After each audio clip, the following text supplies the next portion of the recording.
Class is now in session. I'm Professor Hockey, and today we'll be discussing the Game 8 of the regular season between the Sharks and the Avalanche, in which the Avalanche have won 3-0. So for the first time this season in a two-game series with another team, the Sharks end up losing both instead of splitting it down the middle as they did with the Blues, the Minnesota Wild, and the Arizona Coyotes.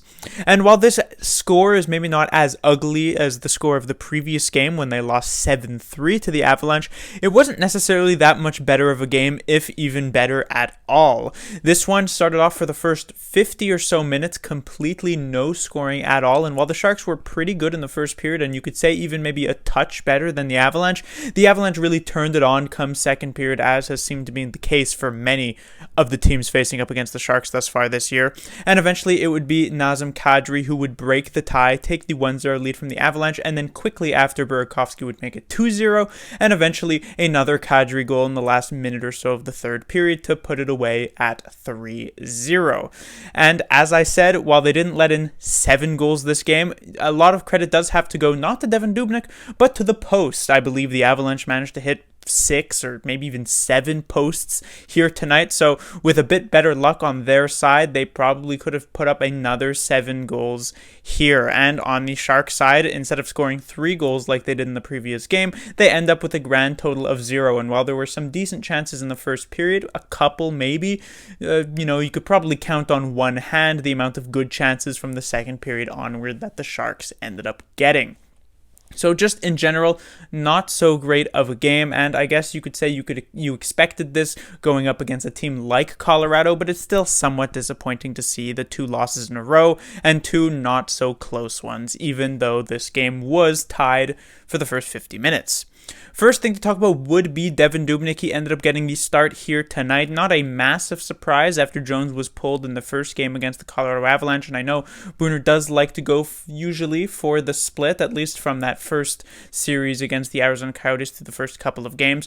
He likes to go for the split between Dubnyk and Martin Jones, and I would say you could definitely say Dubnyk was maybe a slight improvement over what Jones had been in the game 1, but as I had pointed out earlier, without the help of the post really for a lot of these shots, Dubnyk probably could have also let in 5-6 goals in this game, and so he gets bailed out in that one, and so I wouldn't say it's that much of a better performance from this goaltender. Moving forward to the next game, which could be against an even tougher opponent than the Colorado Avalanche, that being the Vegas Golden Knights, I suspect we'll probably see another split down the middle with Jones and Dubnyk, unless one of those 2 goaltenders actually performs outstandingly well in the first game they played, and I will say it's probably Jones getting the next start, and we have yet to really settle into one goaltender over the other just yet here for the Sharks.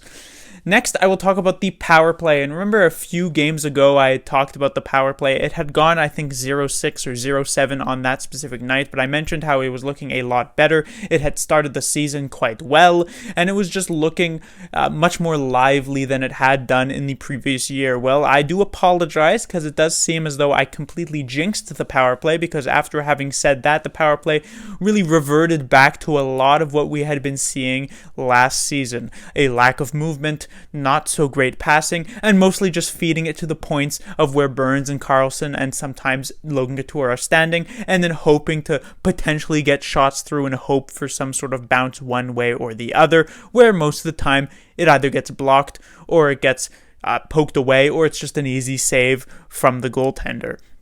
And it felt like we saw a lot more creativity from the power play in the first couple of games of this series, and I don't know what happened to those San Jose Sharks, but the current San Jose Sharks can't really muster up any sort of actual decent play on the power play besides really cookie cutter, easily read attempts at passing and shooting, which has been disappointing to see, and so the Sharks power play at the moment is quite powerless.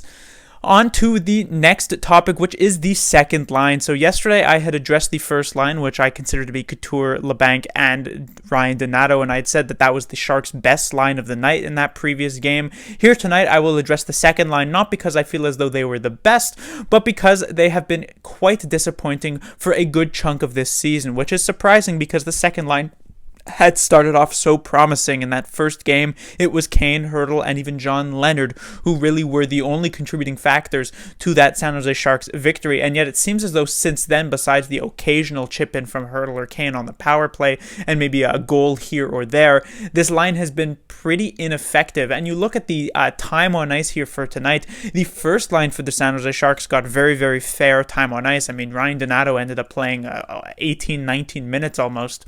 And then you take a look at the second line players, and Evander Kane is getting 14 minutes. Meyer is getting 15 minutes. This is not the time on ice for a second line, but it's the time on ice that these second liners actually end up deserving, because they're just not really making anything happen. They look lazy a lot of the time. Evander Kane in particular, it feels as though whenever he sort of gets the puck, he was always a player in the previous seasons who was, much more likely to shoot the puck instead of trying to look for some sort of pass. But it feels like even in this season, it is even worse than it had been before, where he's taking shots from angles which have almost no chance of actually going in, even if he has an actual good pass to make. And so Kane has been extremely ineffective for most of this season. Meyer has been quite ineffective for most of this season. And the Sharks already coming into this year, there were only 4 players in their top 6 who you could really say were, bona fide top 6 players, that being Kane, Hurdle, Couture, and Meyer. And with the fact that 2 or even 3 of them, if you count Hurdle, have been underperforming thus far this season, the Sharks will have very little chance of winning that many games unless those players can actually step it up.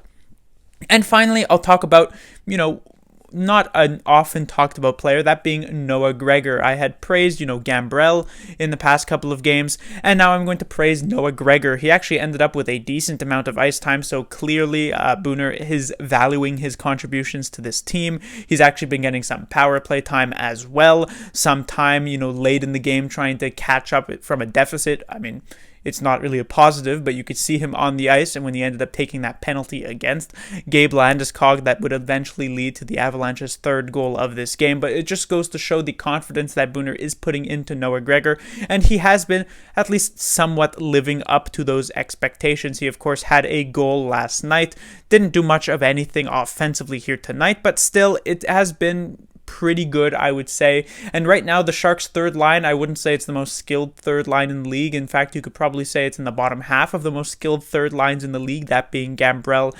Nieto, and Gregor. But they do work hard, and they've been getting some at least decent opportunities, which is, I guess, pretty good.